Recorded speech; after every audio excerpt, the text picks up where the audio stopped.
American cricketer and legend Sunil Gavaskar has questioned Team India's heavy schedule here at the Asia Cup. Now, India play back-to-back games of the tournament. They play Hong Kong today and they play the high-octane, extremely important game against Pakistan tomorrow.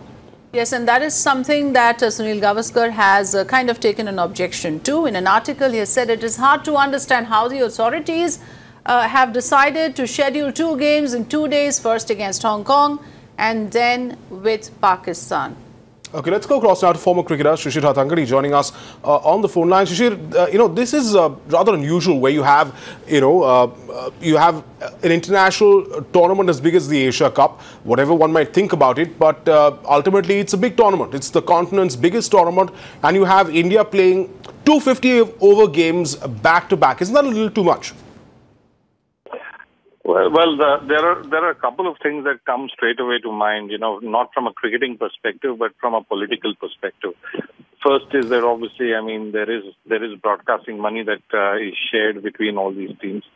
So there is a revenue model that the administrators are looking at. And secondly, I think this is also to collect good support at the ICC from your vote bank, from the Asian teams.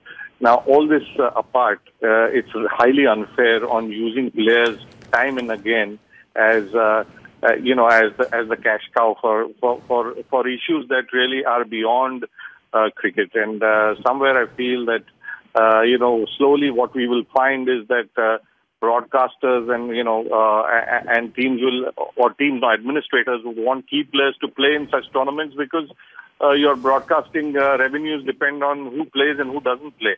So it's one of the sad negatives of world cricket that has come up, and especially Indian cricket, because they command so much money from viewership that you don't know where to stop this. And somewhere I feel there will be a breakdown. Cricketers will avoid playing some of the tournaments to recuperate, and you will have to be prepared for that.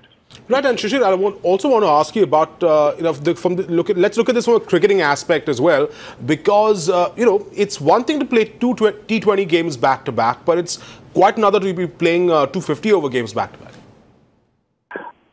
Yes, yes and no, because I think T20 games are equally taxing if you play them back to back, and 50 overs certainly, whether you play Hong Kong, whether you play Pakistan, or whether you play any other team, it drains you, it takes a lot out of you. And the fact is that India could have gone into this tournament with an absolutely young side, a team that was needed to recuperate or needed the rest from the hard English tour.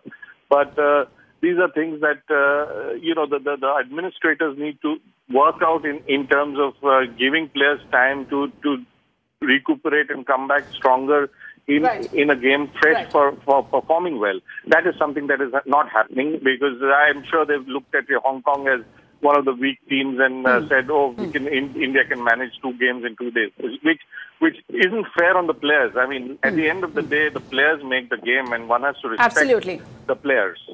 Shishir Hattangadi, former cricketer, many thanks for joining us. Very important points raised there, Viren. First, of course, the point about excruciating schedule, and then how the players are being used as cash cows, and the fact that, this is going to ultimately show up somewhere in performance if it is not managed well, the scheduling bit. That's exactly right, because, here you have these international players who just come from England, mind you. Now, most of that Indian team, barring 1 or 2 names like Rohit Sharma, haven't played the Test series, but the rest of them, it's not been any rest at all. From one series to another, absolutely massive tournament.